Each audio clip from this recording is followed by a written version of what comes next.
Welcome to the Filmlings podcast, a tragically flawed podcast where we analyze all that goes into effective filmmaking. I'm Jonathan. And I'm Alex. And this is episode 163, an overview of tragic cinema part 1, Tragedies of Self. 163, that's so many. That is very many. And we have got a lineup of films for you guys coming up. We actually have basically a full year's worth of films lined up because we're going to do a two-hander series on tragedy and comedy.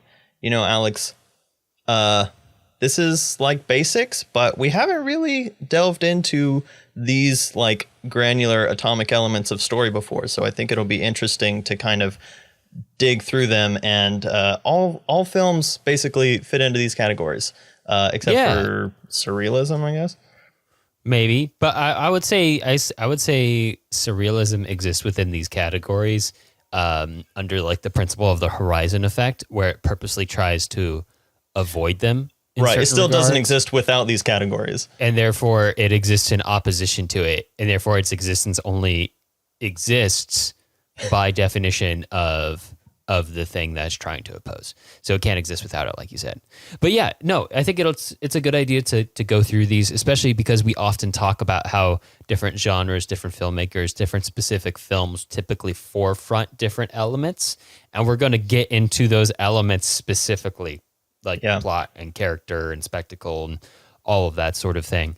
And how those can be mixed and matched to make different kinds of things, kind of like how you would mix and match different keys and chords in music to achieve a different effect in your song. Yeah, which is a completely apt metaphor, since basically all storytelling comes from a form of poetry and song and storytelling like that, thinking about things like Homer's Odyssey and Iliad, which all started as spoken word, but oftentimes sung. Oftentimes, even as it was translated down the line, it was translated as poetry. So there is this musical quality to all storytelling, which is exactly where we're going to start with. We're going to talk about some of those basic elements as laid out by Aristotle, who was influenced by the classic Greek texts, because some of them were classic to him, but some of them were just contemporary to him. But before we do that, just to clarify, we're starting with a series on tragedy, as the title of this episode and series suggests. That way we kind of get the downers out of the way first, and then we will end, we'll do the next series in a few months on comedy, and we're going to look specifically at American comedy. But that's coming down the line. Right now, we're going to look at tragedy. So let's take a bit of a historical look at tragedy. And a lot of these ideas that we're kind of road mapping the series on come from the work by Aristotle called Poetics, Aristotle on Poetry. It's translated a couple of different ways. There's a YouTube video that does a pretty good job overviewing the work. If you want to check that out, I'll put a link to that in the description. Thanks, Alex, for sending me that. We're also... I mean, occasionally helpful. But that being said, the Poetics is a pretty short work. So if you've never read Aristotle, it's not a bad way to dig into it. And it kind of touches on a lot of things that are still super relevant. And it also touches on a lot of some of his other broader ideas that we'll get into, because Aristotle is, of course, famous for his ethics and stuff like that, which goes into storytelling, because ethics and morality are a big part of why we tell stories. But ultimately, in Aristotle's conception, art is imitation. It is an imitation of things in the real world, the types of things that are there, the way that people act, the way that nature acts and is, and the ideas of beauty in terms of size and scale and proportion and all those things we are imitating when we are creating art. And creating is also an important word, because the word poesis, where we get poetics and poetry from, has a more literal definition of making. So I think that's interesting that when we're talking about poets and poetry, we're talking about making and creators. And I think of creators as a super modern word, but it really is kind of the foundation of what art is. So when we're talking about creation and stories and imitation, there are generally two tracks that these imitations fall into. One being comedy, which is imitation of men worse than the average. So these are ignoble stories. These are stories of fools and people that we can look down on and basically feel better about ourselves. Because thank goodness we're not those kind of people. So this is... It takes on a really dark meaning when you think about like a Charlie Chaplin comedy and how it's almost always like looking down on like the super, super low class. Right. And in a sense, and I'm sure we'll get into this when we get into comedy in a few months, but really what Charlie Chaplin did was create a character who is a kind of quintessentially lower person. So the tramp is someone that is just traditionally looked down on. Like he created that character to be looked down upon. Mm-hmm. It's a clever play, right? Because he's actually he has more moral fortitude than a lot of the richer characters you see in his films. Yeah, and so we'll get into that because there is an element of nobility that involves itself in all of Charlie Chaplin's films. So he does have a really good dichotomy going on there. Which brings me to tragedy, because tragedy is noble stories about nobility. And so one thing that Aristotle says is that comedies are about bad men and tragedies are about good men, which is going to sound very confusing if you're thinking about tragedies the way that we do, especially some of the films we're talking about today. But really what it means is something like I said, comedies, men that we look down on, people that we look down on, rather. Tragedy is people that we can, in a sense, look up to. So think of it like stories about people who are faced with obstacles and must overcome them, and whether or not they do, essentially. So it is, ideally, we want to look up to them because of the way that they handle the obstacles that they are faced with. And then, whether or not we do is kind of the difference, because tragedies can have happy endings or sad endings, which is something different than kind of the way that we think of it. So you can think of Aristotle's conception of tragedy more like our current conception of drama in general. And so dramas can be, they can still be feel-good films, or they can be really bummer type films. And with that being said, the term drama in Aristotle's day would have meant something acted out, specifically something staged or performed, which is essentially what we're talking about today, because we're talking about films. Films are necessarily stories which are performed. And so Aristotle's definition of tragedy: a tragedy is the imitation of an action that is serious and also complete in itself, in language with rhythm and harmony, physically acted out, with incidents arousing pity and fear, wherewith to accomplish its catharsis of such emotions.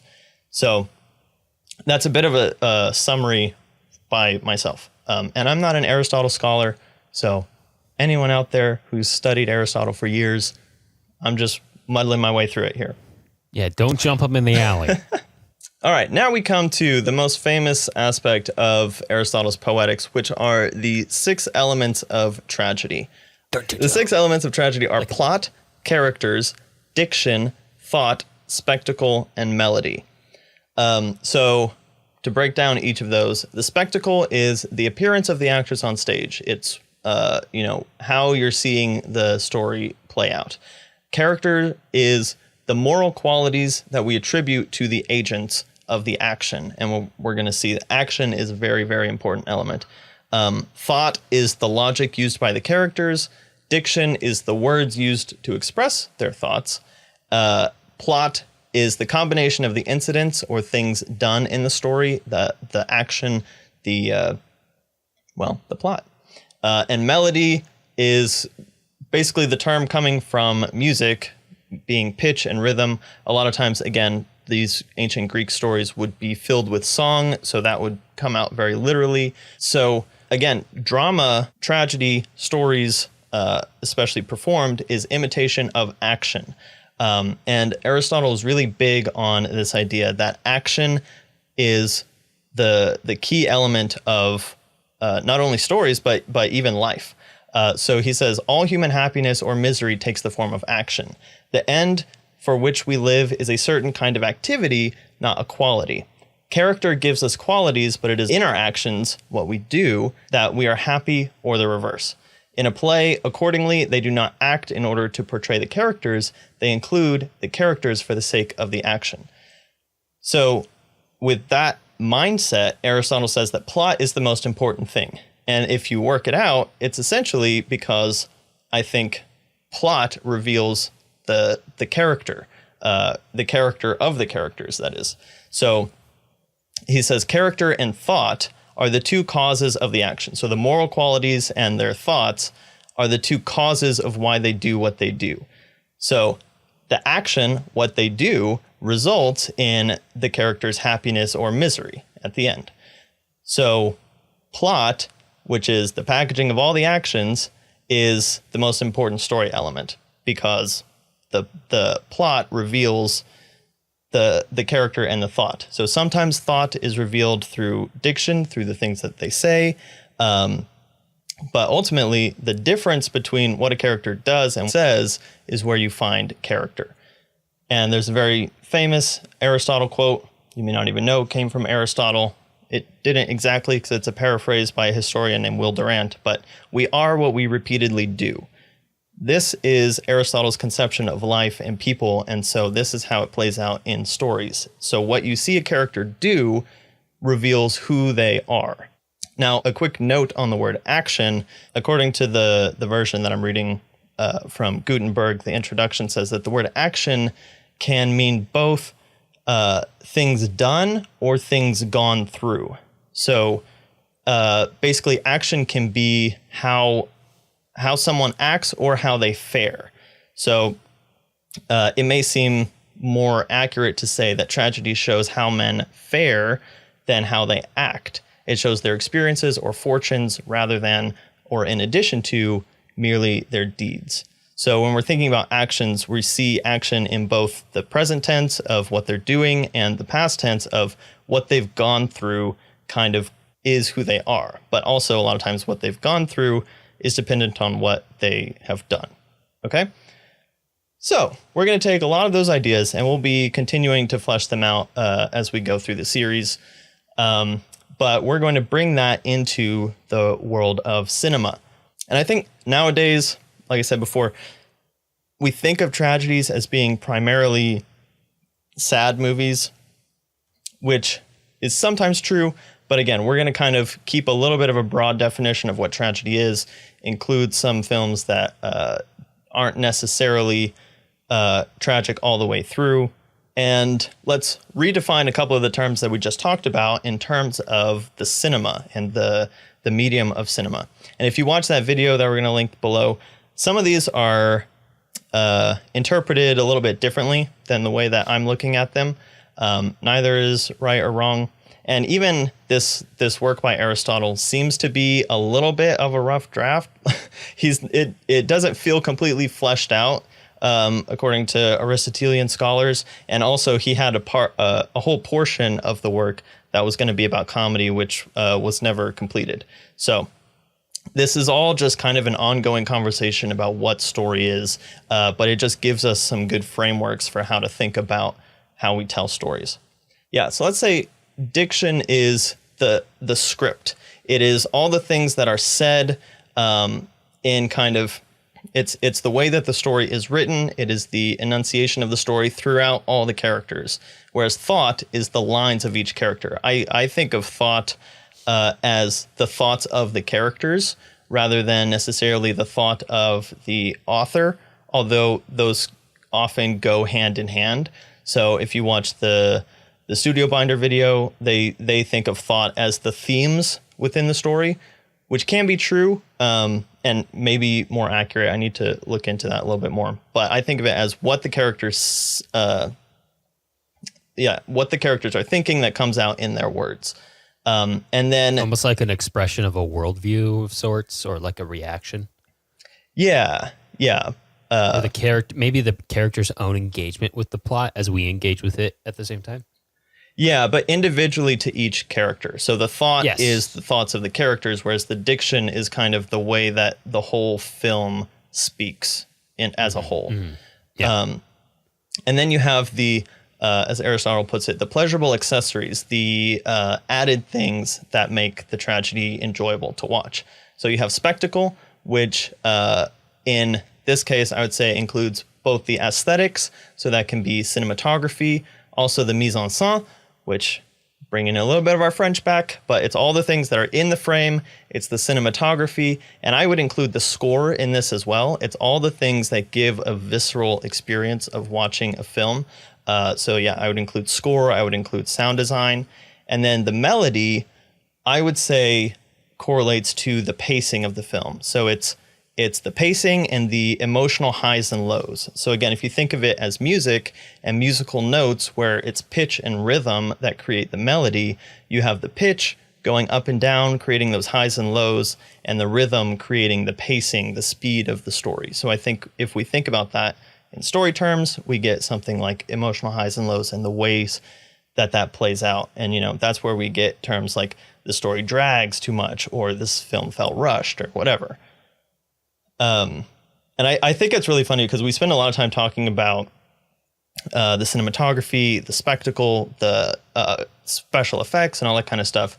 And Aristotle says the spectacle, though an attraction, is the least artistic of all the parts and has least to do with the art of poetry.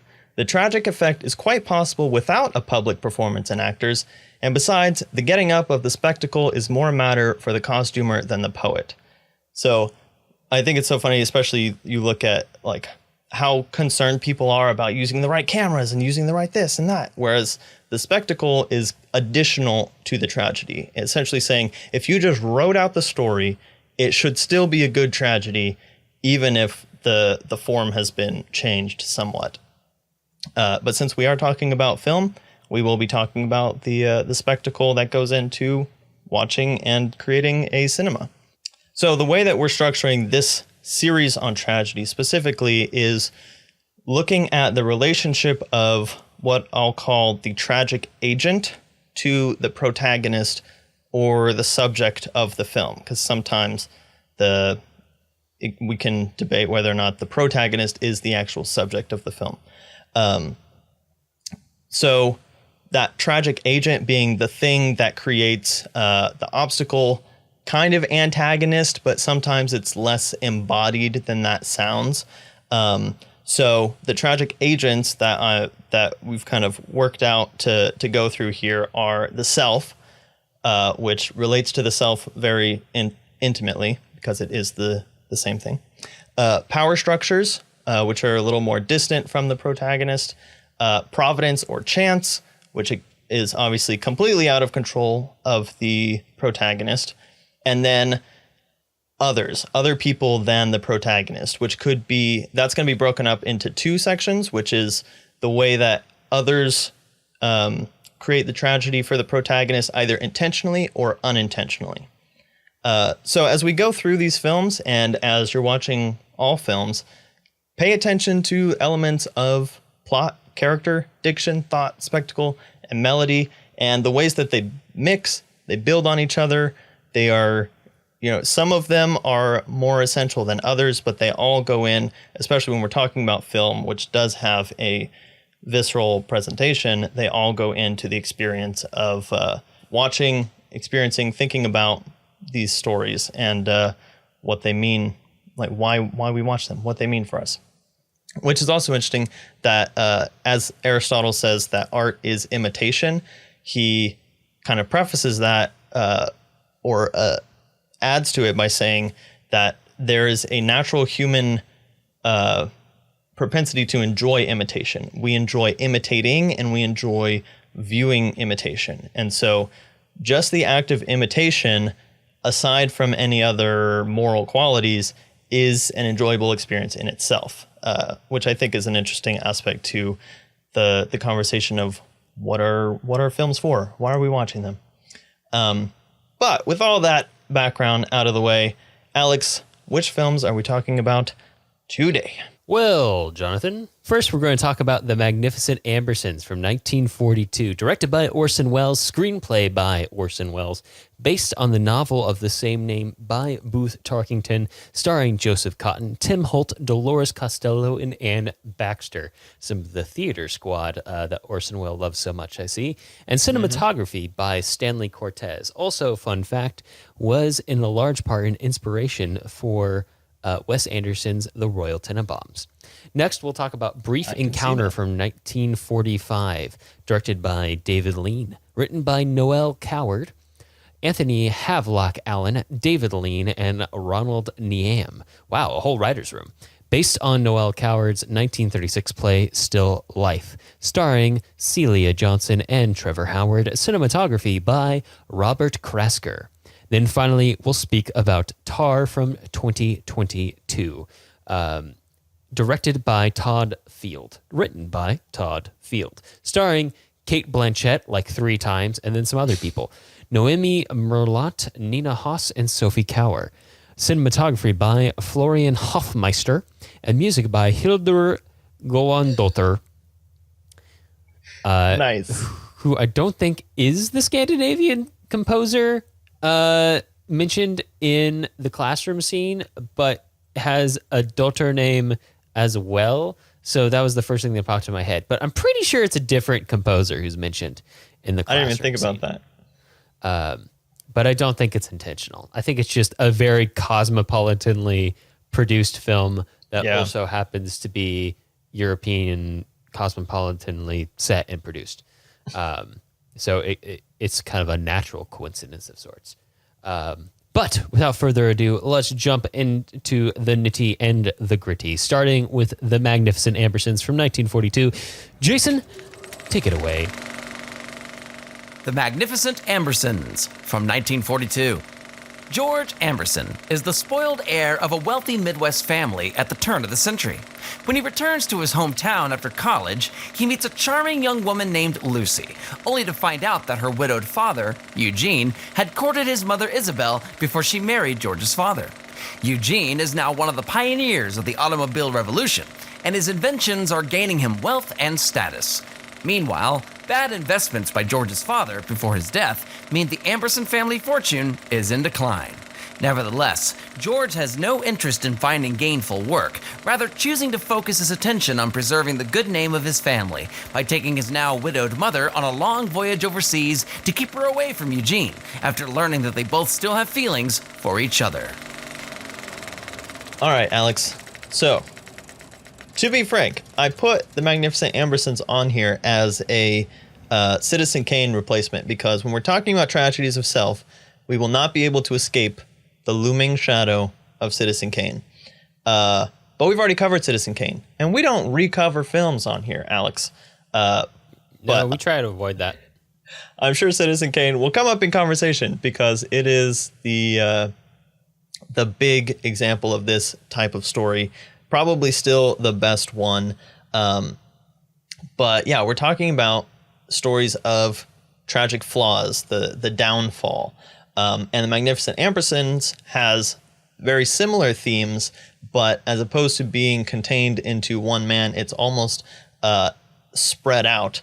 And it has themes that are almost societal in scale, but they are embodied through this one family and the one character in the family, George, in particular.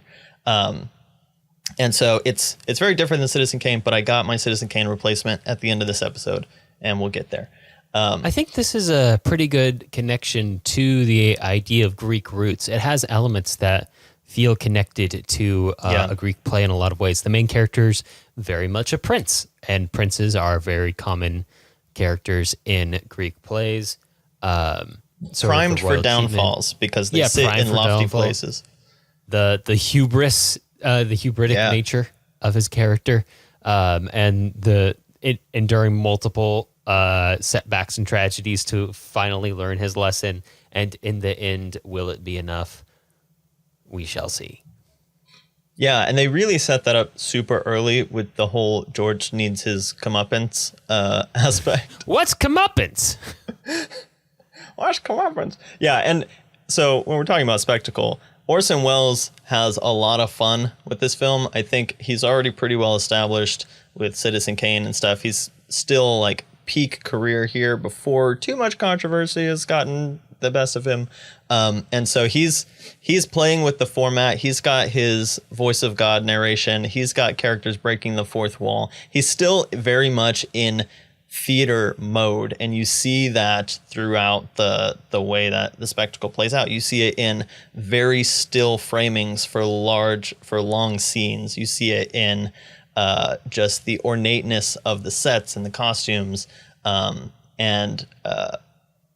wouldn't be surprised if this had already been adapted to a play from the book before Orson Welles adapted it, but he's kind of a master of adaptation anyway. So he's bringing all of his theatrical background to bear on this story.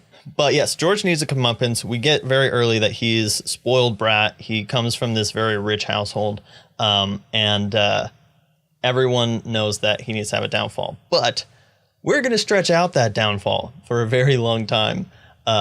And so I think it's interesting that the way that we do this, because George is definitely our... let's call him, rather than the protagonist, he's the tragic hero, but he's not our point of view character, because we have the Minifers, Eugene and his daughter Lucy are our point of view characters, and they're who we watch the story of the fall of the Ambersons through their eyes. So even though we're following them, they aren't necessarily the protagonists because they're fairly static characters. They are our consistency in the ups and downs of the Ambersons. So think like the character Nick from The Great Gatsby. It's his perspective, but it's really Gatsby's story. Does that make sense? Yeah, that makes sense. There are times where we do get a long set of perspectives that doesn't include the Minifers, but they are present throughout the whole story, and they kind of act as what would essentially be the straight man in a comedy, where they're fairly static, unchanging characters who seem to be of more moral rigor than our tragic downfall family, who all have their own set of problems, but we focus in most on George. Yeah, but I do think it's interesting that they kind of each have their own downfall, and then it's like watching one brick after another, like falling out of a building that's being hit by an earthquake, and then eventually enough of the bricks have fallen that the whole structure collapses. Because we first see George's dad make a bunch of bad business decisions and then die from stress, and then we see. We're progressively seeing George's downfall, but we even see Isabel, his mother's downfall, in the fact that she cannot possibly say no to her son. And it's so frustrating. She already spoiled the crap out of him, and she just refuses to say no to him later on in the movie. Like, if at any point she had finally put her foot down, it might have... One, it would have saved her a lot of grief, and two, it might have set him on the right path. Yeah. But of course, part of the audience engagement in a tragedy is seeing a character, established character, be unable to avoid those pitfalls of their own character flaws. So like you have an established, consistent character who you know has this problem, and every time you watch a scene where they have a chance to change, you as the audience is almost gambling in a sense that they're going to finally change, and then they don't do it, and then they don't do it, and then they don't do it. So you watch them lose, and hopefully at the end you see them win, but unfortunately not in her case. Yeah, and it's really frustrating. So this is something we're going to talk about a lot with the next film, but it also just shows that, again, the gap between speech and action shows character. So she's always with Isabel is telling Eugene that she's going to... Eugene, by the way, being a Greek name meaning good gift, and he's like our good, noble character. Just throwing that out there. I see it. But but she's always telling Eugene like, yeah, we'll be together. We'll make this happen. And then when it comes down to it, she doesn't do it. And so the action reveals her character in that instance more than the words, because what she does does not line up with her thoughts or her, spoken thoughts. So the character is the missing piece from that drives her action. And the same. Tragically as such, Jonathan, such is the way with many of us. Right, exactly. And we're going to see that in Brief Encounter big time. But the other element of Magnificent Ambersons that is really frustrating is the fact that because Brief Encounter is very isolated between these two characters, and that's going to be really interesting to watch. By the Magnificent Ambersons, we have characters interacting with each other and almost causing each other's downfall. So if George was, more noble, then he would have allowed his mother and Eugene to be together after his father dies. But, you could also blame Isabel for raising George in a way that he won't do that. But George really, it's so frustrating, the scene when he's preventing George from going to see his mother before she dies, and then she dies, and her last wish is to see Eugene, and it's all George's fault. It is clearly he is the one who has ruined this catharsis for the two of them. And that's an interesting thing, because we're building up a bunch of these negative emotions, which then we have the catharsis. And catharsis, in a lot of these instances, is especially these first two films, the Hollywood ending was tailor-made to deliver catharsis. And it gets a lot of crap for that, but it does its job really well. Yeah. The ending is sums up a lot of time very quickly. And it's an ending that often reminds me of the endings of Charles Dickens novels in a lot of ways. I can see that. Where I think 3 or 4 of them that I've read, the main character's oh, I'm toxic to everybody I'm around, I should just leave. And then he leaves and then goes and has a career on his own. Sometimes they're successful, sometimes they're not. And then sometimes they come back and are welcomed back by a prodigal story. Yeah, essentially, yes. And that's kind of what happens at the very end of the movie. But it's not a very personal ending in a lot of ways. It's almost removed. And it does feel kind of tacked on. There's not the end is. I don't know if I agree with that. Keep going though. Well, it makes sense, but the ending is kind of like a decision Minifer reaches on his own in a hallway after an interaction, of course. But spell that out for me. You're talking about Eugene? Yes. When in the hallway of the hospital where he decides he's going to take care of George. Mm-hmm. Mm-hmm. That's the last bit of the movie, right? Yeah. I kind of don't like that it ends there. I don't like that it ends away from George when it was kind of. Oh, I see what you're saying. His story. We get the decision Eugene makes, and that's nice, but the catharsis is a bit removed, if that makes sense. It doesn't feel engaged. Of course, the comparison would be Great Gatsby, and it makes sense that Gatsby isn't there because Gatsby's dead. But, in this instance, I think it would have been nice to have them both there in the final moment and see it change George. But, I think it was, at that point, That's definitely not where George changes, though. George changes before that. That is true. That is the moment when the Minifers have to decide to accept George's change. Yeah. So yeah, That's for the listeners, let me spell out the ending here. Because this film, again, speaking to Alex's point that this feels very Greek, it is very poetic all the way through. And I think there's another element of poetry and song, which is harmony or motif. And I'm not musical, so maybe conflating those is a terrible sin. I don't know. But this idea of the repeated elements, and then that's where I would say that theme comes in.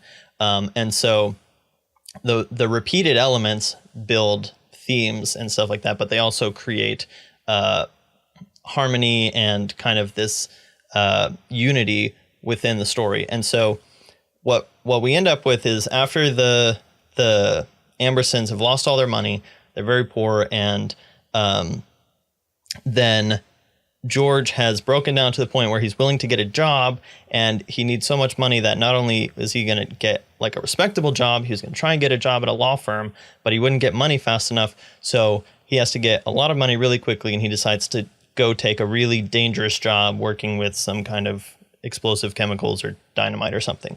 And so, okay, now he's broken down. He's in a point of danger, and he gets injured, but he does not get injured at his dangerous job. He gets injured by being hit by a car, which is the entire tragic agent, I guess, is the progress that's being built by people like Eugene. And I think that there is this really interesting dichotomy between the fact that even outside of the characters in the story, the film itself, through Orson Welles' voice of God narration, seems to have this point of view that the Ambersons had a better way of life. It was slower, it was more peaceful and convivial, and the progress of automobiles and speeding up of things is a more violent and volatile way of life. And yet, it's not just this like progress is bad and simple is good, but you have Eugene, who is one of the agents of this volatile way of life, but he approaches everything with humility. And you have George, who is advocating an arguably better way of life, but he approaches it with pride and hostility. And so the story becomes about how do you approach change, whether or not you think that the change is acceptable. It's about, it's revealing character through the ways that characters act when presented with this kind of change. And so the irony being that that George, who his whole life is being turned upside down by this progress, by cars, by democratization of the classes, ends up getting hit by a car. And then that is the thing that kind of brings together George, brings together the Minifers and the Ambersons ultimately, because there is kind of this ultimate union between the progress and the classical older way of living. But it's not brought in through Eugene and Isabel, but through their children, who have to kind of learn to accept the other side. Yeah. It's interesting too, because now that you run through it like that, it's almost like there's an element of guilt in the Minifers too at the end. Yeah, a little bit, because you get that when George comes out and accuses Eugene of, and he uses his thought element to lay out why cars are terrible and progress is bad and whatever. And Eugene assents to it. He says, you know what? Maybe you're right. Maybe it's not the best way forward, but it's happening. It's here. It's not going to change. And so, but you get the sense that Eugene almost has this attitude of, if it's going to happen, let's have people of good character leading the helm, rather than, people who are stubbornly, kind of dogmatic about their own ways of life. Yeah, it's interesting because I would say the focus of the movie is very much on the character flaws and the character arcs of the Ambersons themselves. But there is interesting that there is that larger theme there as represented by the characters' thoughts, right? And I think it's almost important in a way too, because it means that even at the dinner scene where George, really just straight up insults Eugene to his face, he's being an ass, and it's a great example of him self-sabotaging and not getting out of his own way and not understanding or not having an accurate view of himself in the world and all of his other character flaws. But it also, he's not entirely wrong. Like he's not entirely wrong. And even Eugene agrees with him in that moment, like you said. So it makes them more interesting characters, certainly, than if it was cut and dry. Like one was clearly involved in only good things and one was clearly involved in only bad things. So it's interesting to see that mix and match of qualities across the characters. Yeah, I love those stories that are approaching divisive topics, but in a way that's not just like curmudgeonly old man, but it's like, I see that you have a point on both sides and let's explore both of those. But again, kind of elevating it out of, it's not really about whether or not progress is good or bad. It's about who you are as those things come at you. But yeah, we have a lot of elements like, so the climax of the film is not, so like I said, it's not when George gets hit by the car and is immobilized, but it's before that, after he realizes that he has to get a job. That's really his climactic moment. And he has that moment where he's selling the house because he realizes he has no money. Oh, also, I didn't even put this out here, but George also has the effect of totally ruining his aunt's happiness along with everyone else in his family. We're not even going to get into that story. But yeah, and George has this ironic, not even hypocritical, but just kind of blind element to his character where he's willing to ruin their good name by, like you said, basically looking like an ass to everyone to stick up for his mother's good name the way that he thinks of it, which I think is just hilarious. I'm like, the more you fight for your mom in this way, the worse everyone looks. Yeah, because it's not about him fighting for his mom as a person. It's about him fighting for his mom as his mom. Yeah, if that makes sense. Because when he's not defending her reputation because he's worried about what she'll feel about other people thinking about her reputation. He's defending her reputation as it pertains to himself. Yeah, because he never once asks, "Do you actually love Eugene?" Yeah, he doesn't. He doesn't care what his mom wants. Yeah, he just assumes it's slander or something. But his actual moment of downfall, which in a nicely poetic way is like literally falling to his knees, and he's in his bedroom with the curtains torn down and everything's being sold, and he has this literal come to Jesus moment where he more or less repents for all the ways that he's been, because he's at his finally rock bottom moment. And the voiceover has the really nice line where he says, "There in that room all alone, George got his comeuppance, but everyone who wanted it no longer remembered him at all." So you have that Which really is part poetic, of the comeuppance. right? And at that point, the Minifers have, basically moved on with their lives. And also, yeah, again, speaking of these really Greek modes of building a story, throughout this whole thing, you have this beautiful reversal of fortune, but it's on both sides. So not only are the Ambersons getting poorer and more degraded, but the Minifers, who started poor, have worked their way up to this position of wealth and status.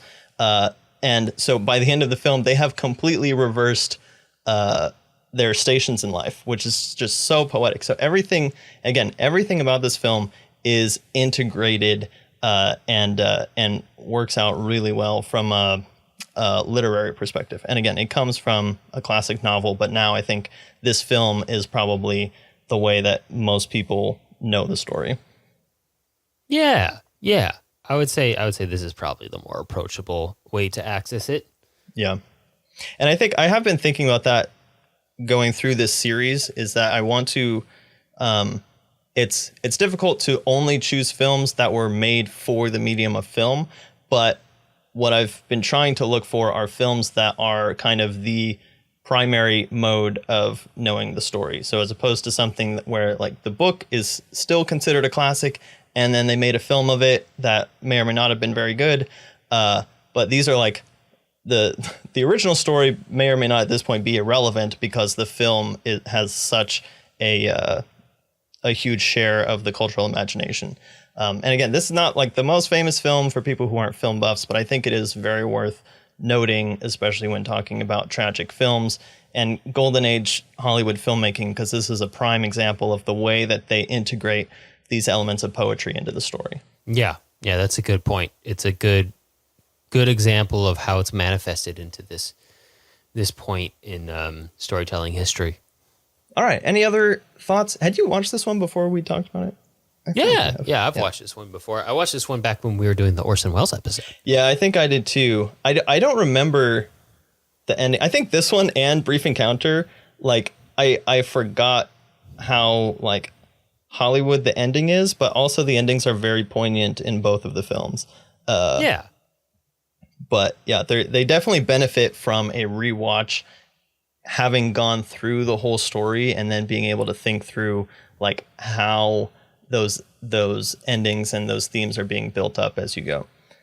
I also think the last time I watched it, my cerebral cortex wasn't finished developing yet because I wasn't 26. So I think that also affects it too. Honestly, like sometimes you just come back to films and once you're more mature, you can view them in a slightly different light. Also, having lived life and balanced a metaphorical checkbook helps with something like this. Yes, for sure. Having met more people who are like George, both before and after, you're like, oh, okay. You know, or just like going through journeys on your own of experiencing, like discovering your own character flaws and how you've self-sabotaged and how you can grow from it. Like you said, like art, one of the reasons we like storytelling and art is because of imitation, at least according to Aristotle. And I feel like in that aspect, it is very accurate because you can relate to these characters in some way, shape, or form. Either at the very least, you've heard about someone like George in the news, and I'm willing to bet, unless you've just been incredibly lucky in life, you either have been or have met many people like George in your personal life.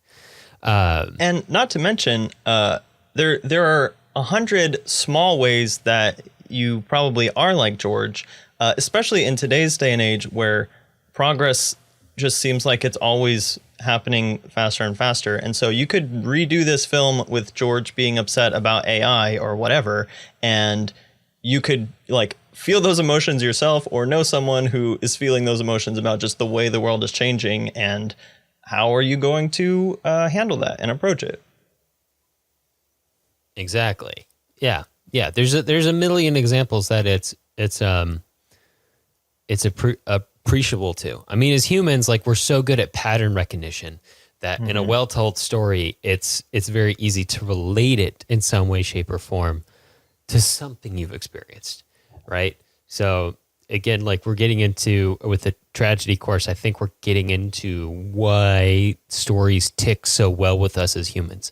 Like you hear it mentioned all the time when it comes to like teaching or learning or mnemonics, like why stories are, how stories help you do those things, remember things, learn things, recall things. And now we're learning kind of like why do we use story in the way we do? And a lot of it is just because of how our brains are hardwired, and we're seeing the specific elements that tick with our brains so well, whether it be an order of events or consistency in patterns, like the consistency of a character across a movie. And when that consistency changes, when that pattern is broken, it means something significant. So stuff like that. And I think there's something too that's really great about Golden Age film that I think, in a sense, Golden Age film is ageist like wine in a sense. I don't even know if I'm using that right. I'm going to use all the metaphors and just screw them all up.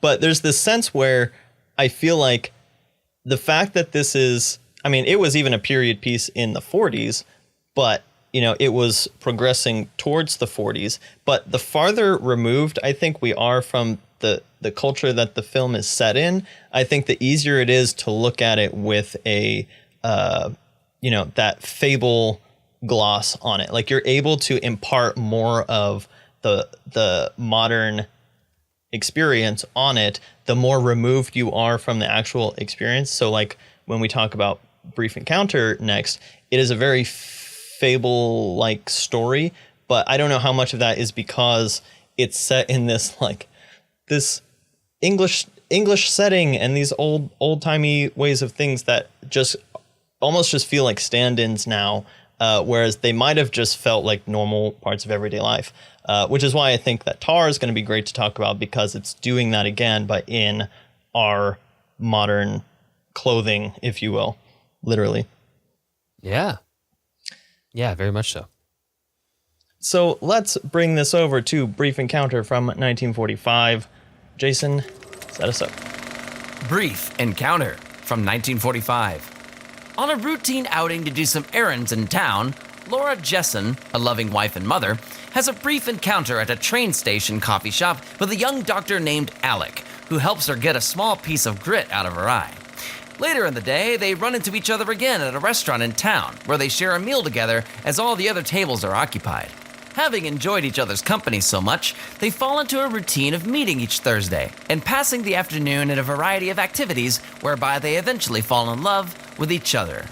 Now torn between the guilt she feels toward her family and the fear of losing Alec for good, Laura must summon all her willpower, and then some, to find a way to end her double life.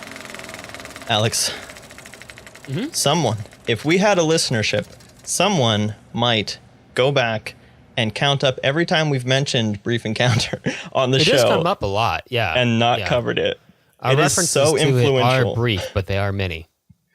It is so influential to so many other films. And yet I feel like outside of film buff circles, it's pretty much unknown. It's not like an It's a Wonderful Life or whatever, but it has a long trail of influence. And it is an extension of a trail of influence that we've also talked about, which is Sunrise, A Song of Two Humans, which maybe one day we will get to that one. But yeah, that pattern happens a lot. Somebody is tempted by a new love and then goes back to the old love. Yeah. So yeah, and I think Brief Encounter is really fascinating because in Magnificent Ambersons, we see this kind of domino effect of tragic flaws happening within the Amberson family that's just causing this huge crumbling. But Brief Encounter is one of the most intimate tragedy or drama, however you want to envision it, stories that I have probably ever seen, because it is so personal to the woman, because this whole story is so isolated, and that's kind of the point. But ultimately, the downfall is only within her own self, and it hardly affects anyone else. Yeah, that is one of the most entertaining parts of it, isn't it? Yeah. And again, when we're talking about spectacle, we have the use of voiceover, which again is maybe one of the best uses of voiceover, because it is letting us get so intimate and personal into her head. And it also is a way of expressing that thought through diction, which is going to reveal her character, because the entire film is how she even thinks, not even says to another person, but thinks to herself, I will not do this, and then does it anyway.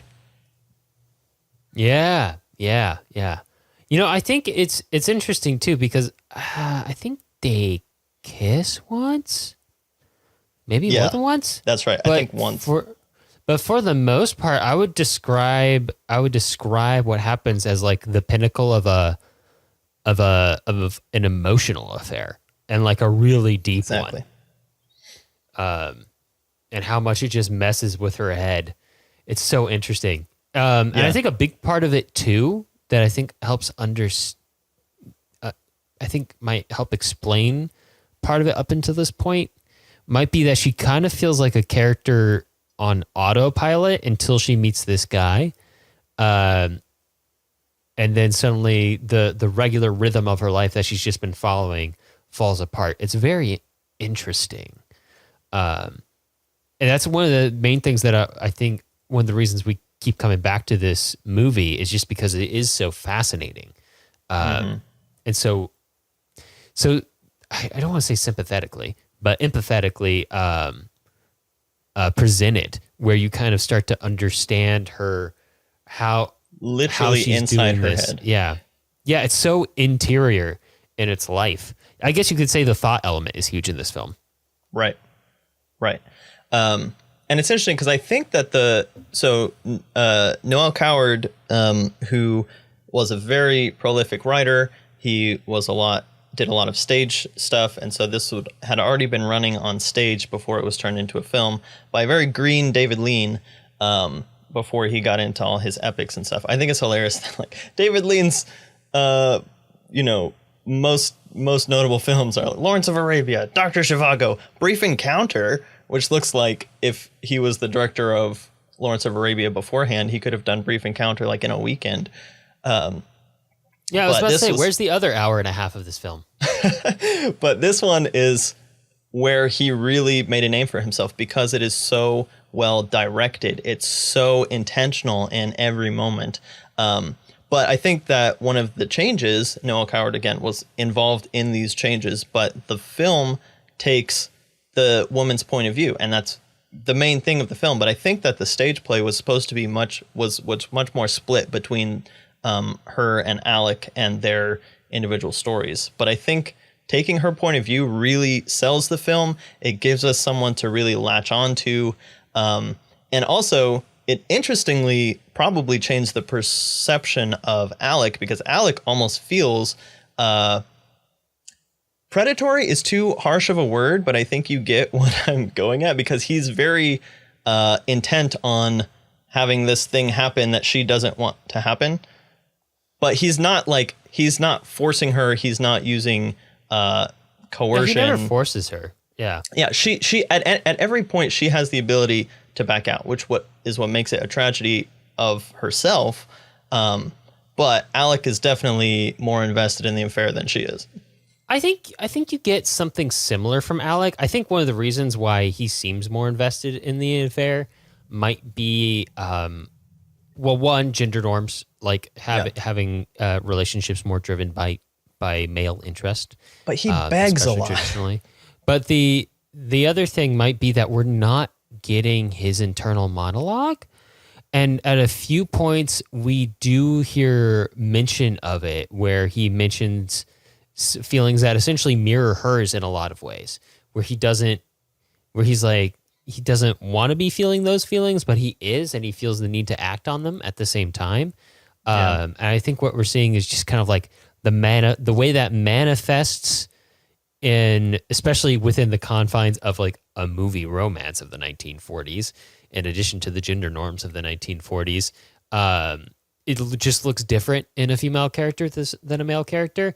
But I think while he is more aggressive, I think the intent might be that they're experiencing kind of a similar thing. And obviously he's feeling it intensely enough that at the very end he decides to just leave. He's like, I can't do this anymore. I gotta freaking leave the country.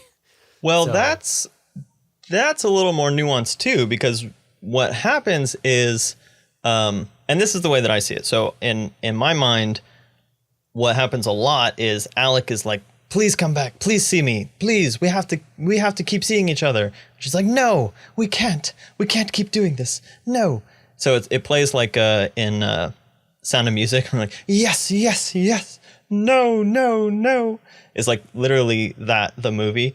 But also at the end, when she's decided, so she has this point where I can't remember if she says it or she thinks it, but she said, what was the thing? No, Alex says, you couldn't live without me though, could you? And she says, yes, I could if you helped me. And that's when he says, okay, here's the deal. I have this assignment that's going to take me to South Africa. I wasn't going to take it because I was trying to figure out how far we're going to be able to take this thing. And then he's like, but I will take it almost as a favor to her, which I think is really interesting, because it also plays into this aspect that like she almost couldn't get out of her own way without him helping her break the cycle, which is another really poignant, interesting element of the story. Yeah. They kind of have to work together to physically separate themselves, move to different continents to put an end to it. which, nowadays may or may not be as effective, but it worked pretty well, I guess, in the 40s. I don't know. With the cost of air miles, it might work. So, catharsis check. We get all of these emotions bubbling up between, and her conflict is really between loyalty to her husband and family, who she has no, qualms with. It doesn't, a lot has been read into about her, being... in this monotonous life that she needs to break out of and break free or whatever. She doesn't seem to have those conflictions within herself. Her main confliction is she loves her family. She loves her husband. She actually says that her husband is the only person who understands her and is gentle and kind enough to help her. But he's the only person. So calm the whole movie. He's so calm. It's hilarious. And he's just so content with his life. And so all of these emotions are just within her. She's the only one that's like, well, should I be content? Should I not be content? Should I try to break out of this? Should I not? And so then we have all of these conflicting emotions within her. And then we get to the ending, which was added for the film, which makes sense for Golden Age Hollywood. But I think that the ending is really great in its subtlety, in which, and again, I'm just going to say this for the entire tragedy series. We're spoiling every movie we're talking about. Probably we do that anyway. we do it anyway. Every movie. But we cannot talk about these films without talking about the ending. So in this one, Alec has left. There's the great moment that opens the film where she's having this farewell moment where she's saying goodbye to her new love and all the possibilities and adventures or whatever. And the most annoying woman you've ever met sits next to her on the train and will not shut up. I love that woman keeps showing up. It's great. When she's playing the piano. Yeah. So she's just there ruining her emotional, ruining our lead character Laura's emotional catharsis for herself. Which is almost interesting because it's almost like you shouldn't even feel sad about this. You shouldn't have been doing this in the first place. So you don't deserve to have your emotional catharsis here on the train. Yeah, but that's not how humans work. Yeah. So then she goes home and she's having her emotional catharsis and staring at her loving husband and recounting the whole story. That's the framing of the story, is her recounting it hypothetically to her husband in her head. And so at the end, we see her sitting there. And then he comes over and has his famous line, which is, "You've seemed so far away. Thank you for coming back to me." Almost hinting at the fact that he knows, but it's more like her kind of externalizing the, I guess, forgiveness of her husband, maybe something along those lines. But yeah, it does a really good job of releasing all of those emotions. And then she has a good cry on his shoulder. And we have that okay, it's going to be okay. She's going to get through this. Yeah. She came back from the cliff's edge, so to speak. Yeah. She didn't go off of it like George did. Right. Although there is that moment, which is the moment in the friend's apartment, where they get very close to going over the cliff's edge. And yet, and we mentioned this before on the Billy Wilder episode, because that scene is the impetus for The Apartment, which is all about some guy letting his apartment be used for all these rendezvous. Oh man, The Apartment is such a good movie. The Apartment is so good. It comes from this film, essentially. The Apartment's one of the first movies I watched when I sat down and made a list of classic movies or older movies that I should watch. And it was one of the first really old or older movies I watched. It's from the 60s. So nowadays I probably wouldn't consider that old given all we've watched, but still it's older and one of the first ones from that decade I had really checked out. I was like, oh, dang, these movies can be really good. Oh my gosh. Because and just, Billy Wilder understands plot. Flashy in it. Yeah. Yeah.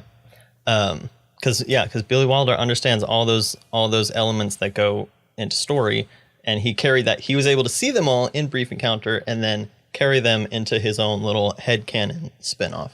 But yeah, the interesting thing is that it's pretty clear in the film that nothing actually happens. So it is just that emotional affair, like we've talked about before with another film, which is also probably maybe directly, I can't remember if we talked about this when we covered Lost in Translation, but it's essentially Lost in Translation.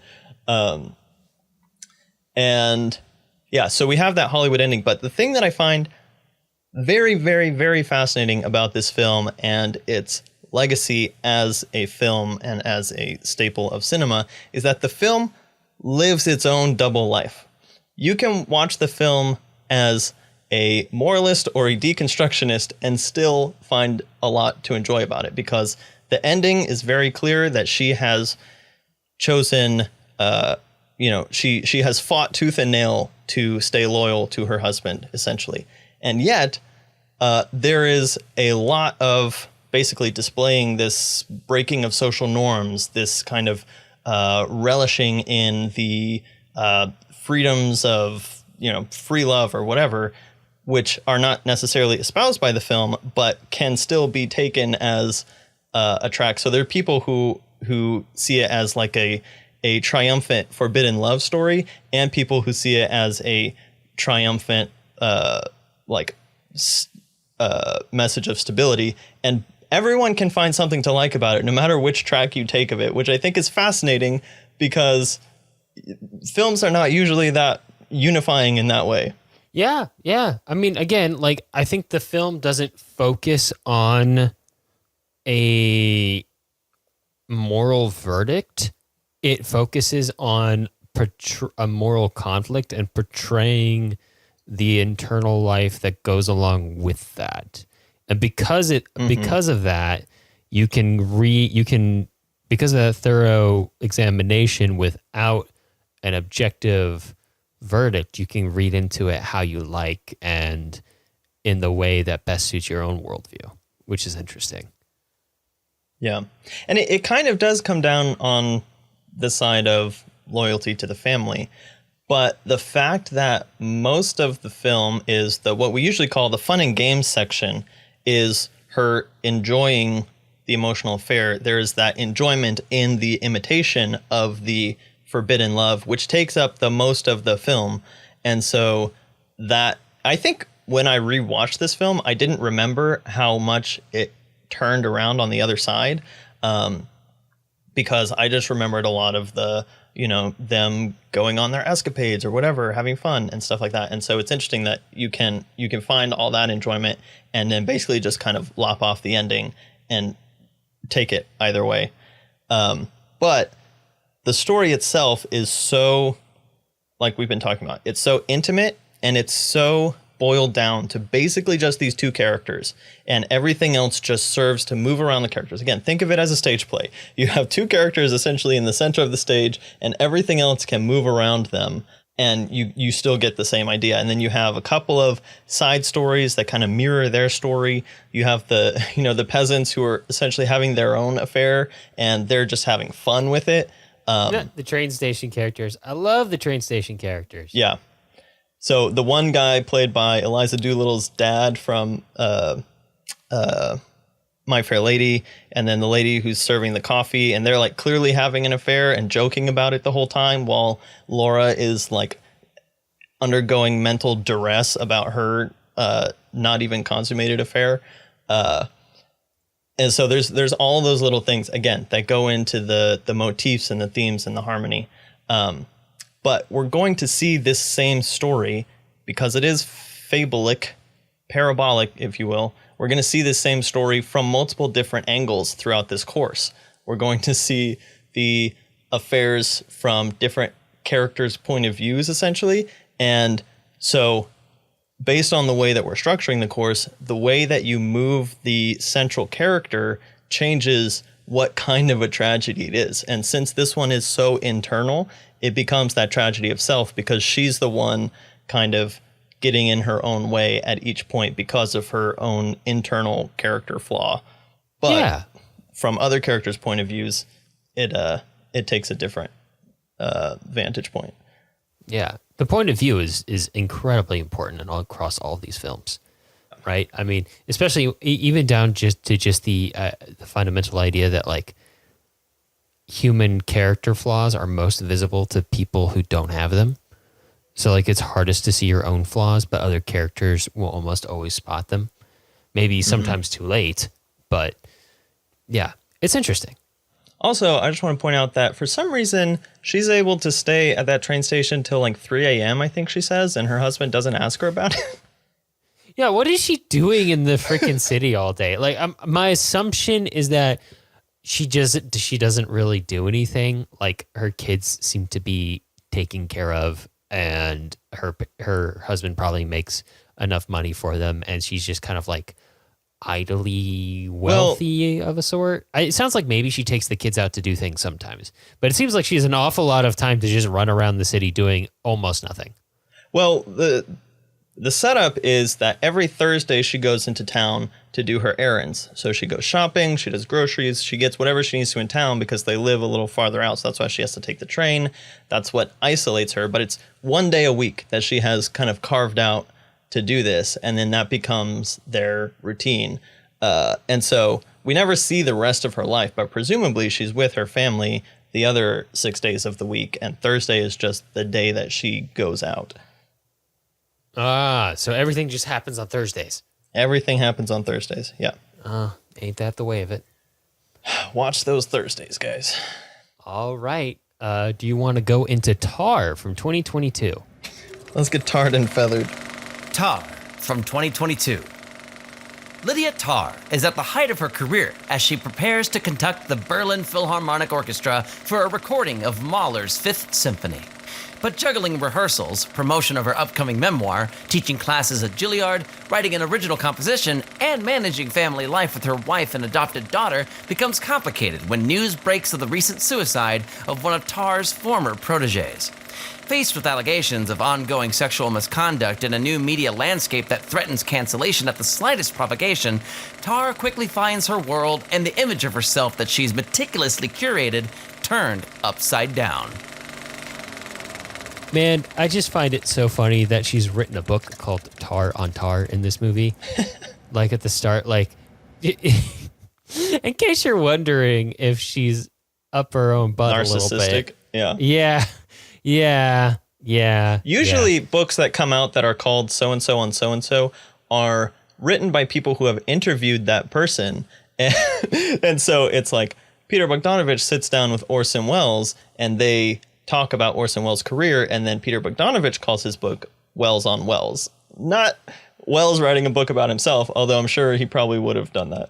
Yeah, he probably would have.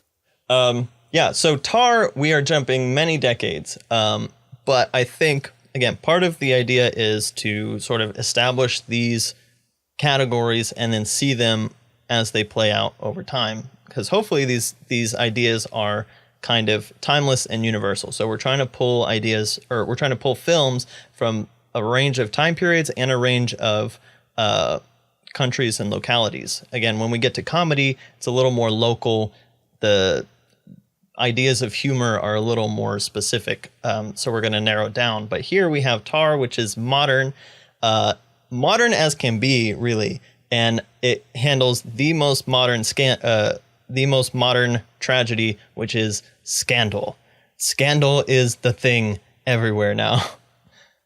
Scandal is the thing wherein to catch the conscience of a king. Exactly. And honestly, this, like, it's so timely because we've seen this exact scandal play out many times over the last couple of years. Like, it's so timely, and yet I think it's still incredibly pervasive. Have we seen anybody actually beat someone else up on stage? That's true. That part confused me a little bit, not because she did it, because it made perfect sense for her to do it and for it to be so public that it wouldn't be like controversial for her to be canceled. But like the idea that she somehow didn't dodge like assault charges after that, like I don't really know how that happened. Well, it gets fuzzy after that. And she was canceled before that. The whole reason she does it is because she was canceled. Yeah. I will say the film is incredibly austere, and despite being like almost 2 hours and 40 minutes long, doesn't actually feel that long. Yeah, it definitely has one of those endings that you're like, oh, but what else? Yeah. Monster Hunter. Which actually makes sense that they pulled Monster Hunter of all video games because it's kind of a movie about people hunting a monster. If you think about I didn't realize monster. that was a real thing. I thought that they made that up. So we'll come back. We'll come back to that at the end. Talk to one of Chad's favorite video games is Monster Hunter. Oh, okay. I didn't connect it to Monster Hunter when I saw it on the screen. So that's fascinating. Yeah, it's not like a recent Monster Hunter, I don't think. I think it's from like a few back because they do a Monster Hunter like every 2 years. And I forgot that they were making those into movies because I thought that those were pretty storyless games. Yeah. Oh, yeah. Yeah. Well, yeah. That was the interesting thing when they made the movie too.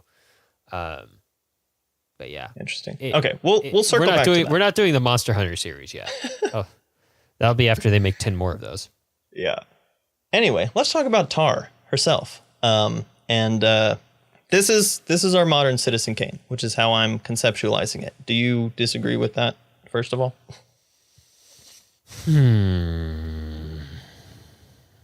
I see what you're saying. I think it works in the context of this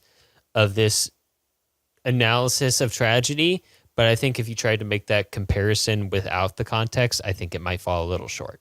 But I see what you're doing, and I agree with what you're saying. Okay.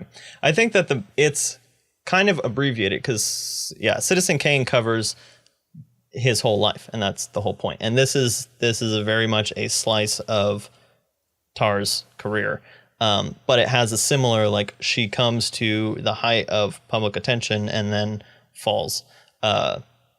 So let's see, where to start with this one? Because we do start kind of in the middle. She's already very high in her career. So yeah, here, that's let's start with actually this. super important because her ego is just so huge, and it's justified at the start of the film. Yeah, and we spend a very long time in that first interview just establishing how narcissistic she is, to the point where her assistant is like reciting her bio that the other guy is reading, like she's written it and curated it herself. And that's really what this is. This is a look at the ultra curated image that is the facade is broken, and it's a question of what's left once that presence is gone. So it really is kind of like, in a general sense, the way that we're all creating presences online and stuff like that, but really, what is the substance behind that, and is there any? Yeah. So there's other points that go into that. So there's things like her own presentation of herself.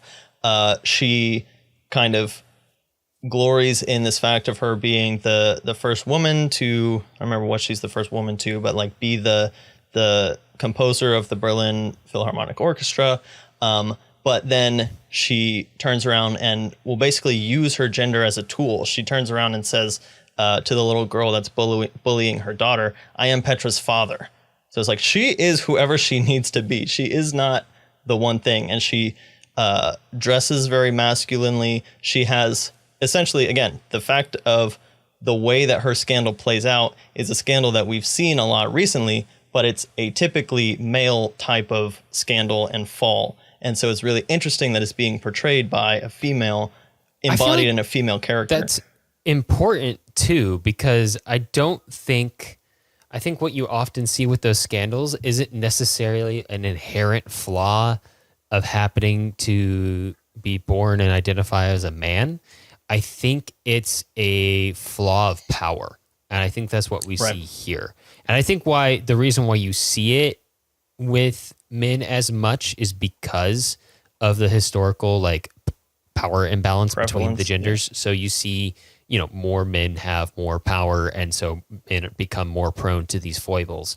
But you see it happen to her too. Like she is not an untalented person, but because of her talent and because of her career, she has gained a lot of power, and then it goes to her head. She becomes egotistical, and then she starts just freewheeling, abusing it. And we see those abuses get deeper and darker, and like harm the people around her, and eventually harm her as well. Yeah, and something that I'm still kind of working through with this film that I think is super interesting is that, again, the fact that we start with her at the height of her career is that we start with her. Everyone knows, it's taken for granted that she is a great conductor, composer. She is a great mind in the field, and yet we don't see that so much. We see it as part of her routine of what she's doing, as she's already gotten there, which we learn later she's gotten there through less than on the up and up. But really what we see is her using that position, like you said, to just kind of follow her own passions and lusts, essentially. And just the fact that her position gives her access to indulge in those. And then what happens when that's revealed. But we don't see so much of her. We see a little bit of her like trying to write her music, but she kind of goes at it half-heartedly. Like she spends way more time trying to, seducing the people that she's targeting than she does like actually trying to focus on furthering her career, which I think is fascinating. Yeah. It's like she almost has no professional goals. Yeah. Anymore. She's just like, she's reached the top. And so what do you do when you're at the top? Enjoy being at the top, which for her means a lot of manipulation, a lot of like abuse of power. Yeah. Yeah. And she approaches it like she's untouchable, right? Like, and then she is almost shocked when people accuse her of doing things that she's been like actively trying to accomplish in terms of manipulation and whatnot. 1 second. I got to pull something up. It's okay.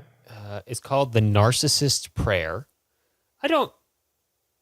It's a poem essentially that was written by somebody who, and it's supposed to, modern kind of, yes.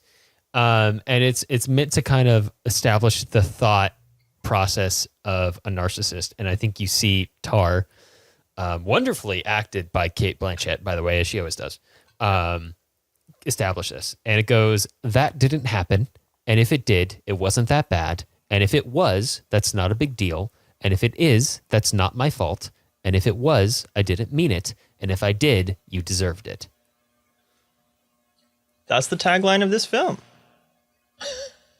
And yeah, that's the thing I was thinking too, is she plans out her seduction so much, and yet her only like tactics that she reverts to when faced with controversy are intimidation and denial. That's the only tactics she has. And she does not, there's just zero humility mixed into any of that. Yeah. Oh man, you're just rooting for her downfall by the end. Yeah. And it's interesting because well, I guess that's not true. There are elements of the bang, but there's also very much a ending in a whimper kind of a element to the story as well. Yeah, there is.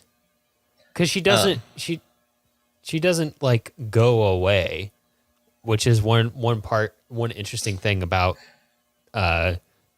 scandals and cancels as well, is that like even if somebody is canceled, they don't stop existing.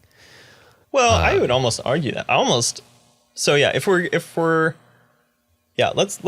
Let's move to the ending a little bit, because the way I view the ending is very much like she is exiled. And again, not fully connecting to the fact that she's now conducting for Monster Hunter or whatever, which the words Monster Hunter in themselves are a poetic irony, because that's what she had become.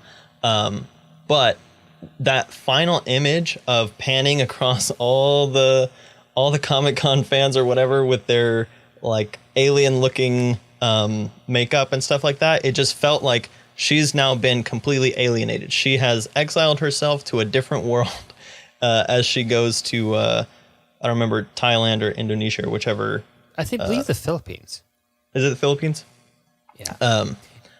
It is, but she's exiled, so essentially she does go away.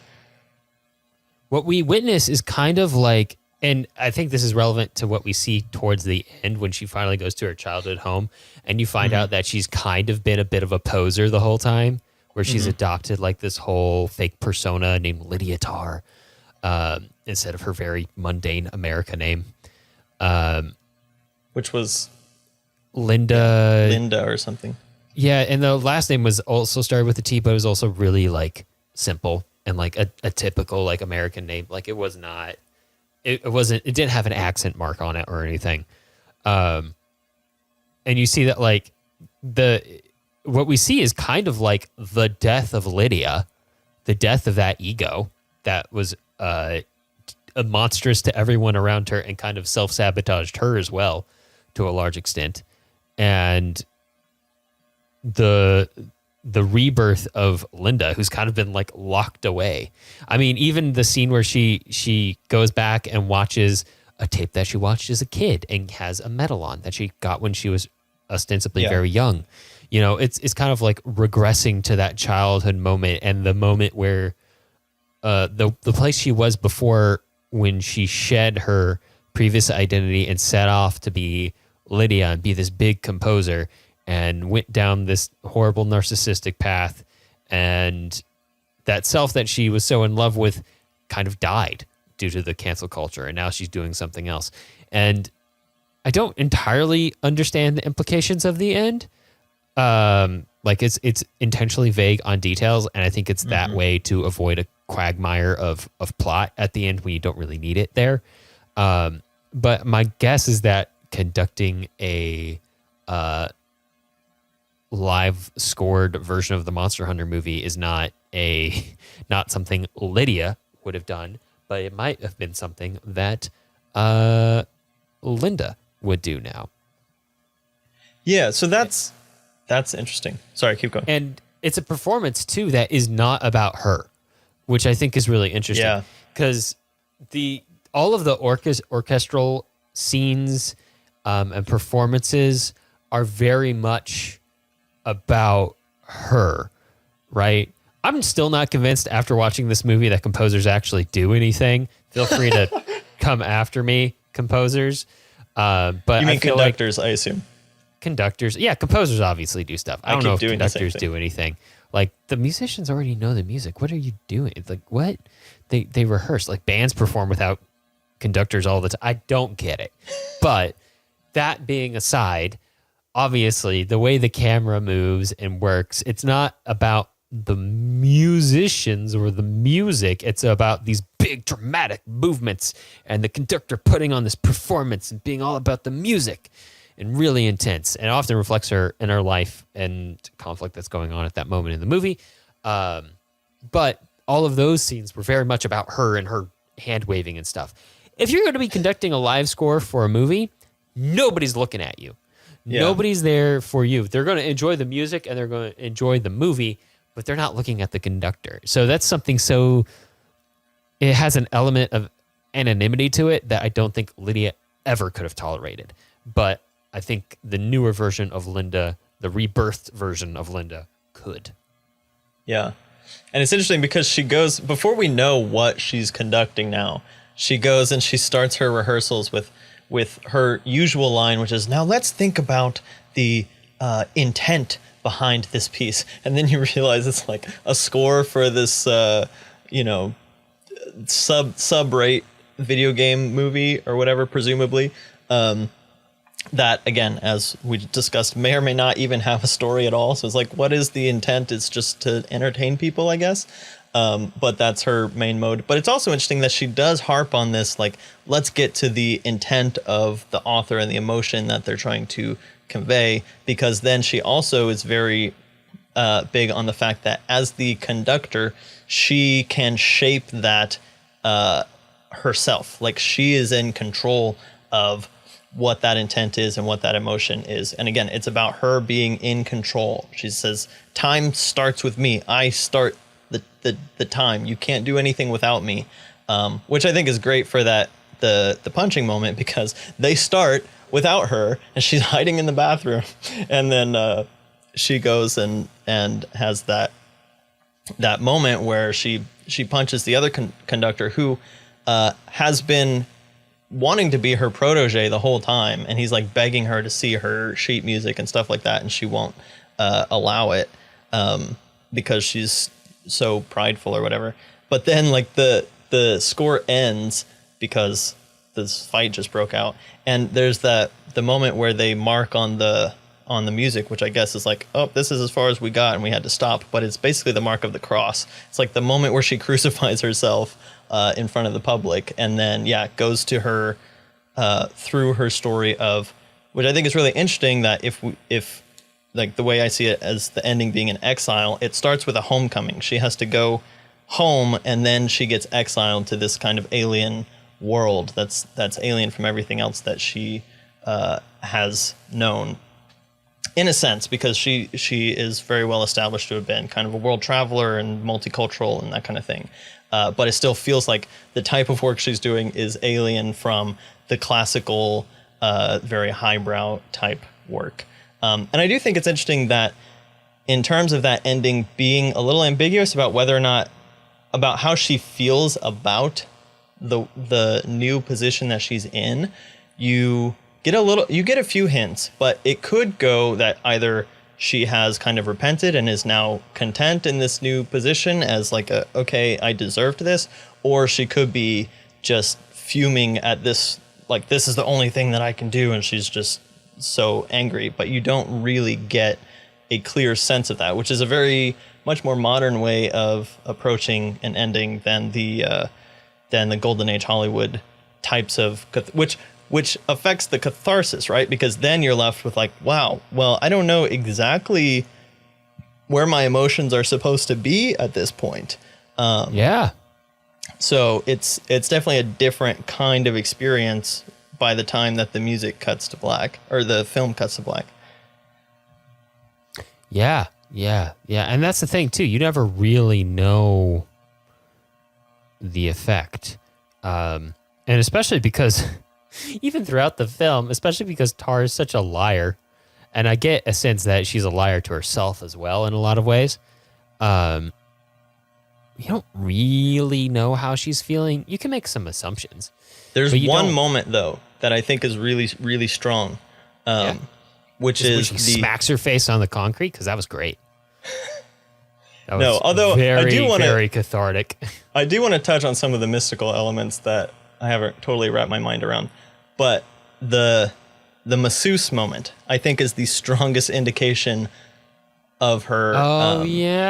Of her kind of repentance, I guess, because we have this moment where she's in the Philippines, she's in her hotel or whatever, and she asks to see a masseuse, which frankly took me out a little bit, because we have this whole thing about, when she smacks her face on the concrete, and then she has this burning like fire sensation in her shoulder.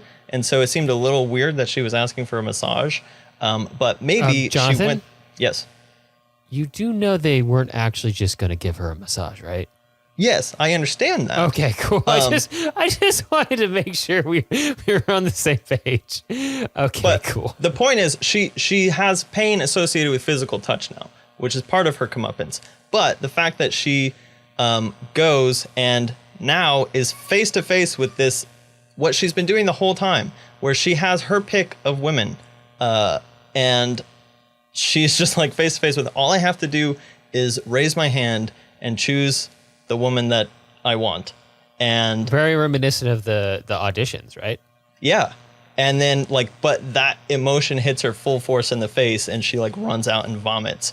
And that is a really, really great moment, which has practically no dialogue to it, but it sums up a lot of what's been going on in the movie. Yeah. Yeah, no, it's nice to see the psychological toll that she took on others come back on her in a way. In the way other people become victims of her lying and manipulation, she also becomes victims of her own lying and manipulation, almost like she's disassociated herself so much from reality that she can't grasp it anymore. But yeah, it's fascinating to see her get her comeuppance. And again, where so many people who would have liked to have seen her get her comeuppance weren't there anymore. And probably at the very end where we see her like conducting Monster Hunter, probably forgotten about her. And that's maybe the biggest punishment for her, is that she is now anonymous again. Her ego would not have tolerated that before. Yeah. So, yeah, and I think that there's, in terms of kind of the spectacle, but also just the modern aspects of it, there's a lot of really modern elements that I think are integrated really well into this film. And I'm mostly watching stuff that we watch on the podcast these days. So I haven't watched a ton of like modern dramas, but sometimes when you see films that integrate things like social media and stuff like that, it feels like heavy-handed or clunky or like it's going to date itself really quickly. But I felt like a lot of those elements were integrated very naturally, and in a way where they're almost not, they're not even addressed. They're just kind of there. So you have the element of her, the cellist, who's following her, who's going around with her, is constantly live streaming her life. Yeah. And we never see her do that. We only see the point of view of the stream itself. Yeah. But it was a fascinating way to just like, everything is on display. You know, you don't get just a public facade, but everything is going to be revealed, especially in a position as high as the one that she's in. But it's also interesting that she almost doesn't have a conception of that. There is definitely this kind of generational blind spot for her, where she thinks that because, you know, there's probably a time where you could just, you know, seduce the younger people in your industry and get away with it, which is the thing that we're seeing is being revealed more and more, that you can't just do that because that separation between public face and private face is crumbling with things like the internet and social media and whatnot. Yeah. Hard to gaslight. Yeah. You know what they say, gatekeep, gaslight, girl boss. This is that movie. Oh my gosh. Yeah, that meme is this movie. What's the meme? The meme, gaslight, gatekeep, girl boss. Yeah, that is this movie. Yeah. So, okay, last thing to touch on with this, which is an element that I'm still working out, but is the psychological elements of, there's one line that is set up pretty early on that is sprinkled throughout, which is this idea that artistic intelligence is revealed in a sensitivity to noise, or something along those lines. And then we see her sensitivity to noise become heightened throughout the film, which whether or not that's conscience or guilt, because the idea of conscience is also brought up in the first like 30 seconds. It's like a less fun Daredevil. Yeah.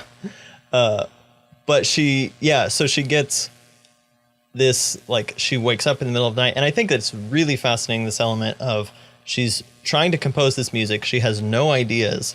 And then she hears this sound in her apartment and she starts composing to the beat of this beeping sound. And then you realize that this is the sound of death. And she's essentially like just and then drawn he shows to up this, and wants to play chess. Yeah. No, more like needs to get back in their chair with the chamber pot in it. Oh God. Oh, geez. Yeah, but that's the sound. The sound of her heart monitor is the sound that she starts composing to. And it's this kind of decomposition as her whole life is falling apart and decomposing.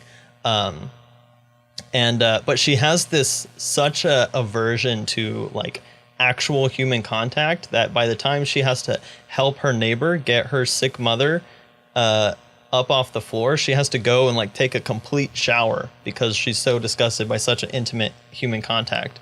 It's also not the most savory. It's not the most savory or sanitary, but there's still this element where she feels like she can't be close to actual human life. She has to be at this distance at all times. That is true. Yeah. And then yeah, the moment where she follows Olga and then sees the black dog, which feels like a a very mythological element, although I don't know exactly what they're going for with it. But it's like that she was is when we definitely entered unreliable narrator territory there. Yeah. Like she was going crazy and we started to go crazy and we almost hit the surrealist elements and these mythological elements where she was descending into the underworld. Yeah. Which you could almost see as a bit of like an Orpheus reference where he tried to get his wife back from the underworld.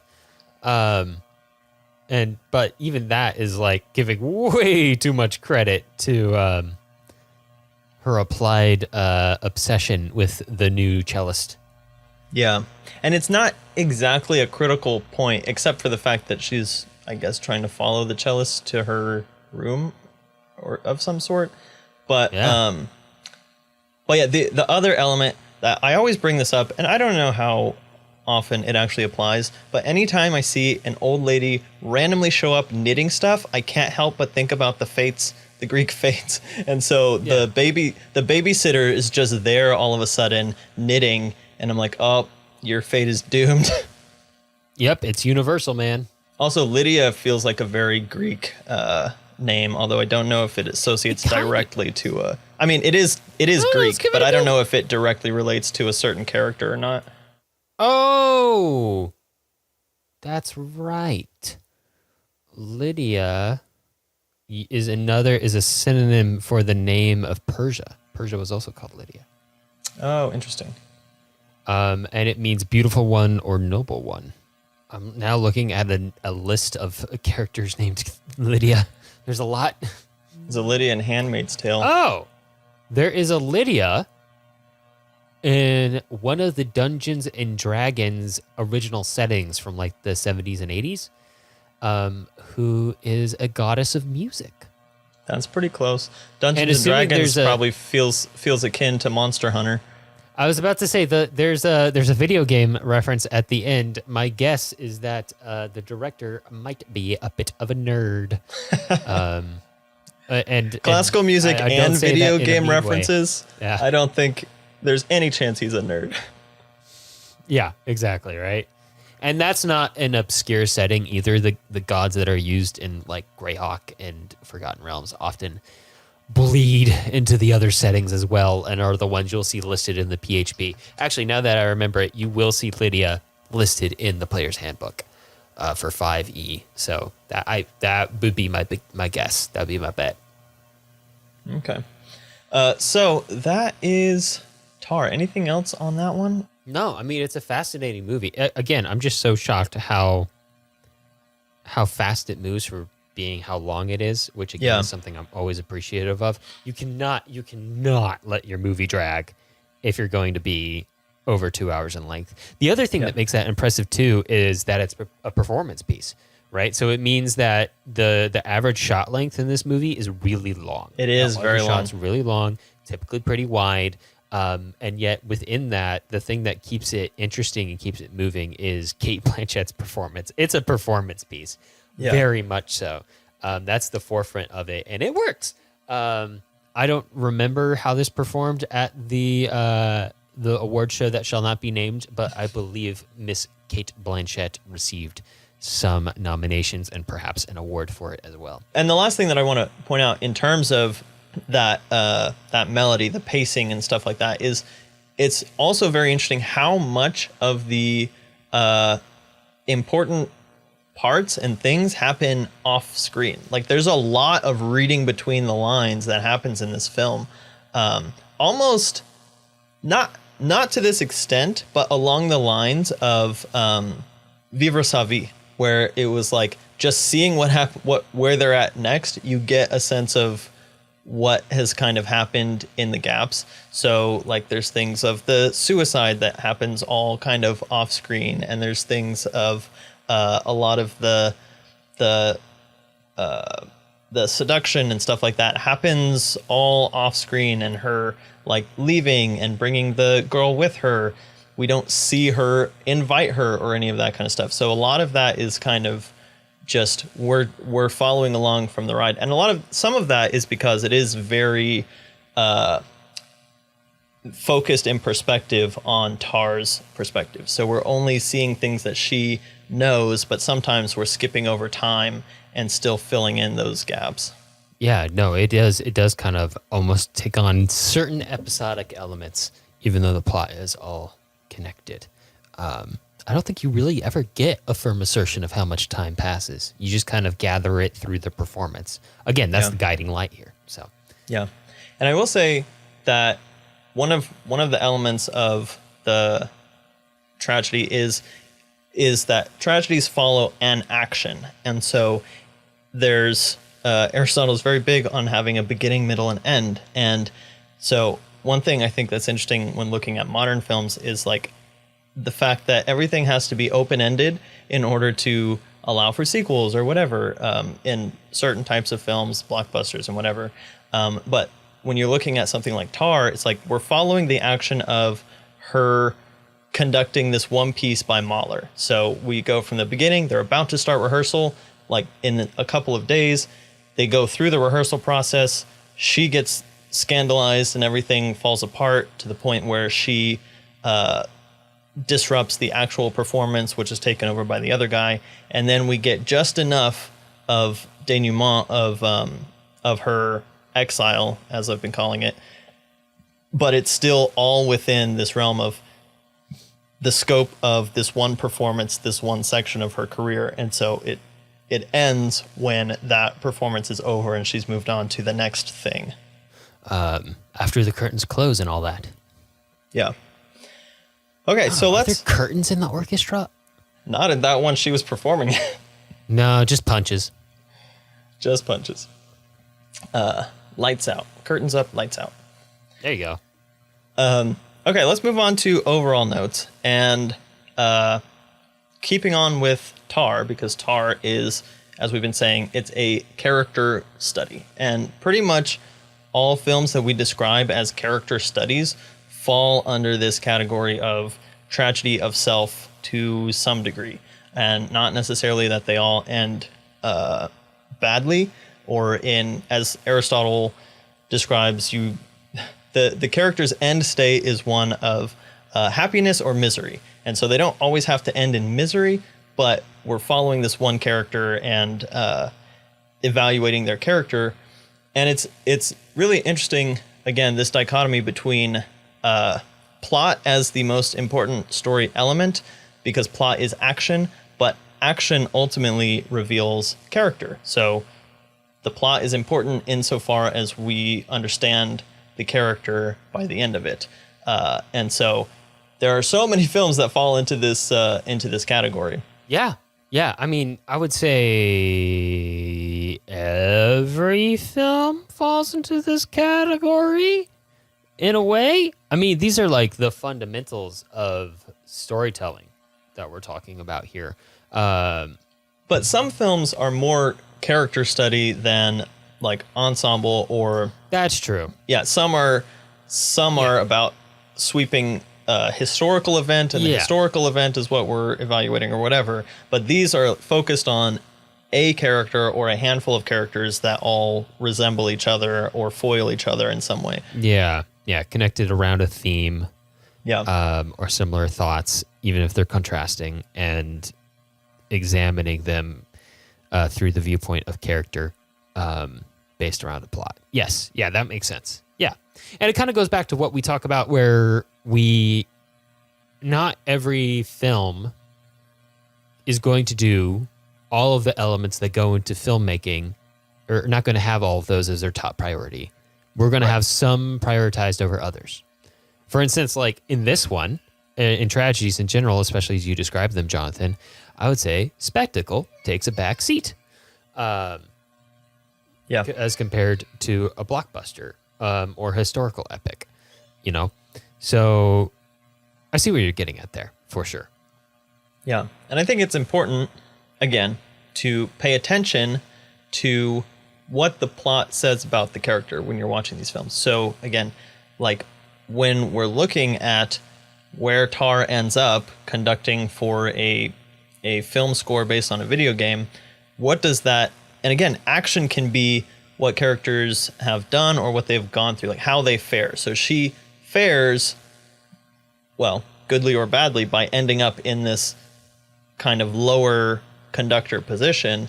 And so how does that comment on her character throughout the rest of the film? Like, where the characters end up, what does that say about who they are, or where they've been, or whatever?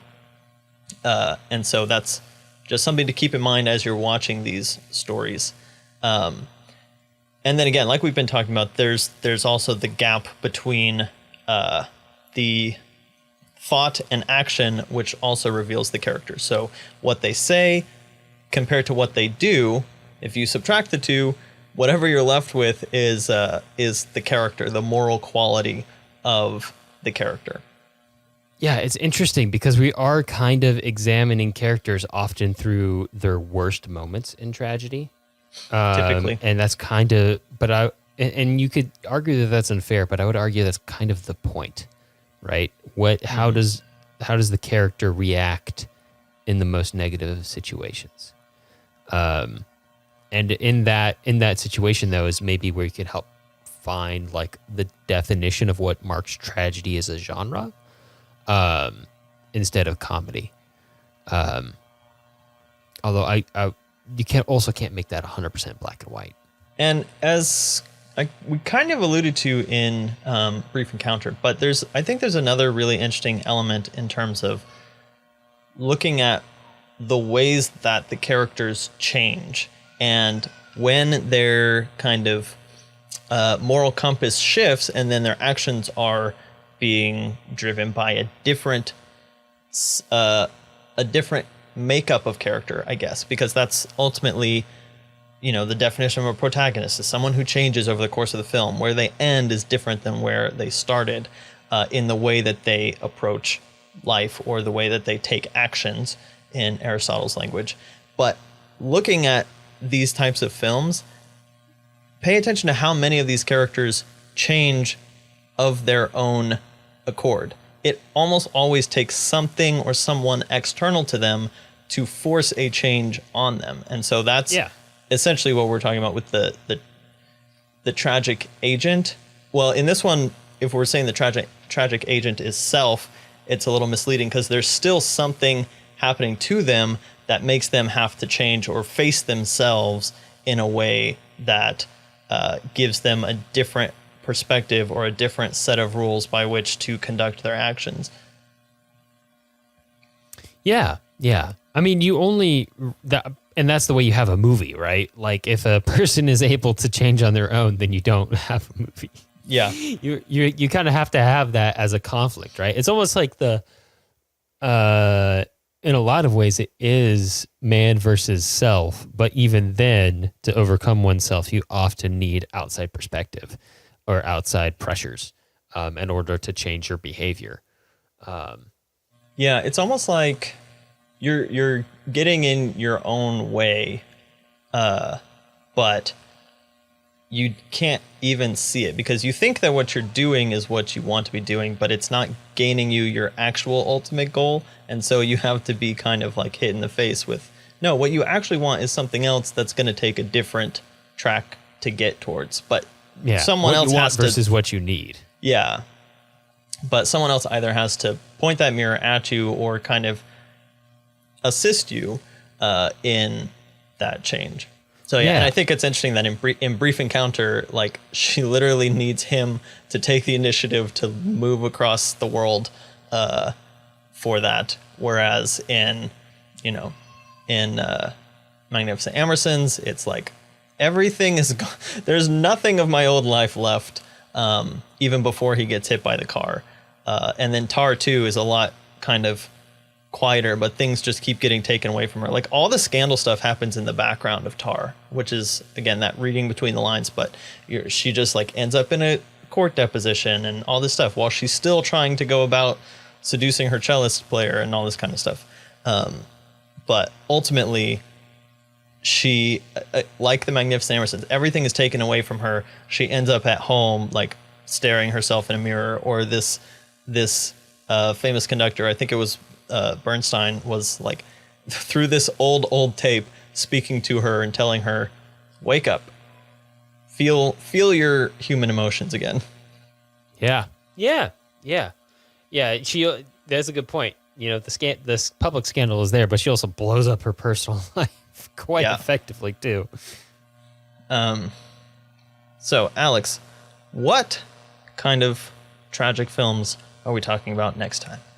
Well, Jonathan, next time we'll be talking about tragedies of injustice, or man versus society in a lot of ways. We will be speaking about 3 films in particular, starting with the silent film The Passion of Joan of Arc from 1928, followed by Umberto D, an Italian neorealist piece from 1952, and finally, Killers of the Flower Moon from just last year in 2023. Yeah, and like I said, we're trying to be universal, so next time we'll be branching out into other parts of the world.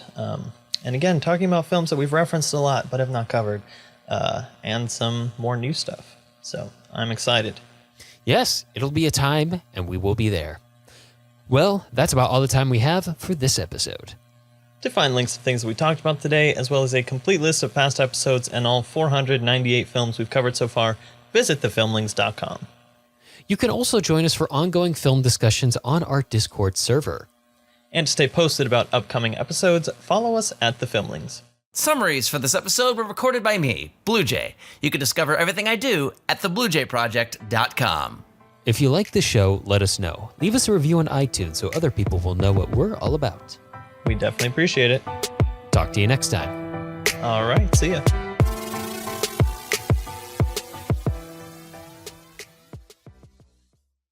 Oh my God, could you imagine you just walk outside at work one day and there's just like 3 dudes in togas, like, we heard you were talking shit. They've got the curly hair and Olympics bodies. Yeah.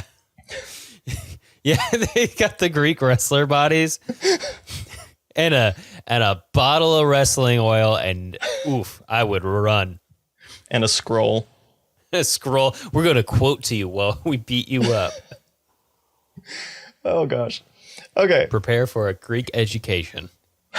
My big fat Greek smackdown. I'm sure if you Google that, it exists.